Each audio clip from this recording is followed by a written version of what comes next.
Today I want to talk about the Loudoun Raider online. So, our newspaper in the past has used a site called issue.com.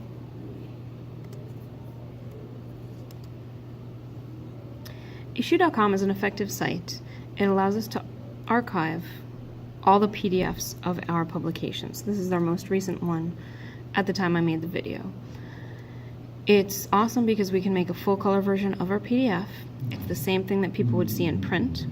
If you're trying to send your publication to a relative who doesn't live nearby, it's an easy way for them to get the feel of the print publication. And unlike our print, which is black and white, this one is full color. So you can flip through it, you can zoom, but that's about it. If you're featured in an article, in the sports article for example, you can send the link, the PDF link, but it's going to show everyone the entire PDF. They'll have to flip through and find the article. So this year we're moving to a new system. We're going to keep posting our PDF archives at issue.com, but we're going to move to this system called blogs.lcps.org. This is run through Campus Press, which, if you're familiar with blogging platforms, it's a version of WordPress, but they have it linked to all your student Google accounts. So our address is blogs.lcps.org/the Loudoun Raider. What this allows is we can publish things in a more timely manner. Each article, if you notice, this is the entire November 2017 issue. I put up here just as a sample. We hadn't been using it back then, but I posted it as if we had been. I changed the dates so it was November, just to see how it would look. Each article is published individually. What this means is, if I write something in September that's timely in September, I don't have to wait to publish it until our November issue comes out. I can get it approved and publish it in September. Let me show you what an article looks like. So if I click on the home page, everything we post, whether it's an ad, an article, or an announcement, appears in order, chronologically, most recent to oldest. When I post each article, I tag it as a certain category. So arts and entertainment, the most recent thing that was posted was a movie review of It. Let me show you what an actual article looks like that has a picture. So you get this preview. These are all the arts and entertainment articles that we have posted. You get a preview that includes the headline. You have the author's name and the fact that they're Raider staff. And then you have a few sentences of their article, and you have a thumbnail version of the picture. When I click on that headline itself, if you look up in the bar here, each article has a unique URL. So if I wanted to share just this article that maybe I'm featured in, I can copy and paste that URL. I can tweet it, I can Facebook it, I can email it, whatever I want to do to share it. So you're going to have the headline, you're going to have a byline. Now you guys do eventually have the capability of posting these yourself, but it's a relatively new platform, and because we have 2 stages of approval that we need, it's just going to be easier for me to post them.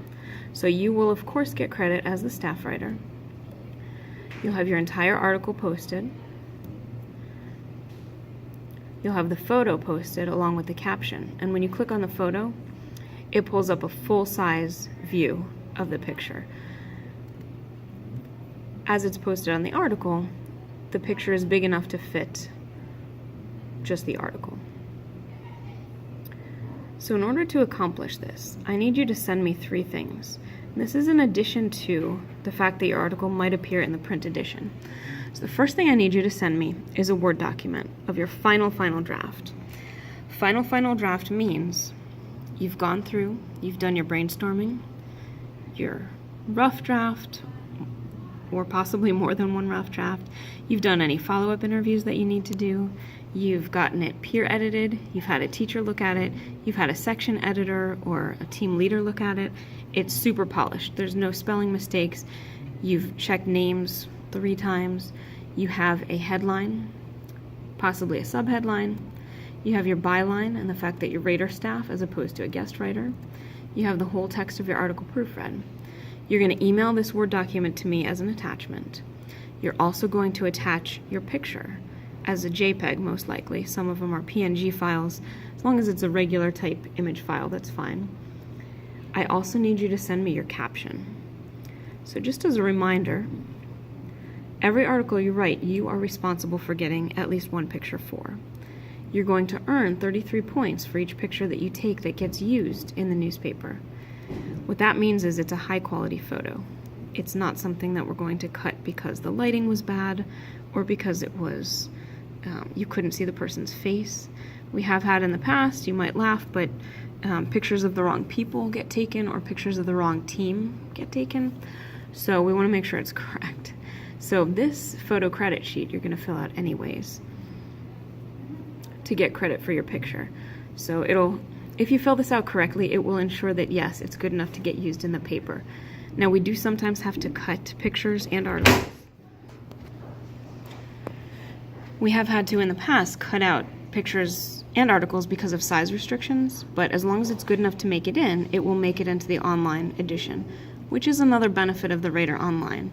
Everyone's required to write 2 articles. It's not always possible that everyone's 2 articles can fit in the publication. This ensures that everyone's articles and pictures do get published. If you fill out the sheet completely, your picture's going to make it in. If you haven't already done the rules of photography, you will soon. You're going to tell me what rule or rules of photography your picture used, what elements of the story were captured. Obviously, it should be relevant to the story. And then here's the part you're going to copy and paste once you write it into the body of an email for me. So you're going to attach the article itself as a Word document. You're going to attach the JPEG as an attachment, and then you're going to, in the body of the email, write the caption.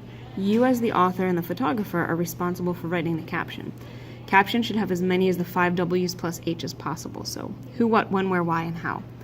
Don't just be literal. Don't say, Joe Smith stands in the doorway at LCHS. I can see from the picture he's standing in the doorway. Tell me why.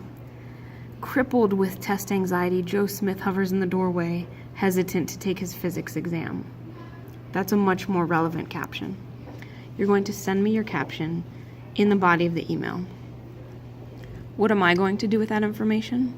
I have to do 2 things. Once I get your article, I need to check all the names that are mentioned and make sure that they are allowed to be featured. There is a no media list, and it's for whatever reason students or parents don't want their names and images being used in any kind of publication or public media. We need to make sure we're not accidentally featuring someone who doesn't want to be featured in an image or in print. That's the first thing. Second thing, I need to send your article, your picture, and your caption to the school administration. They have to approve everything that we print. Now, in the past, they have had issues with some articles. They've never cut an entire article. They've only asked us to possibly clarify something by maybe getting a follow-up quote or getting clarification when the quote seemed ambiguous, something of that effect. So any information I get from admin about your article not being approved, I will pass that on to you as soon as possible so you can remedy whatever the problem was and get it published. As soon as those 2 things happen, as soon as I check it and it gets approved, I will post it just like I did here. You'll have a unique URL. You can share it. You can send it to the people that are featured in the article. You can send it to relatives, parents, friends, etc. The last thing I need from everyone, I would like to feature in the Raider staff section everyone who's on staff.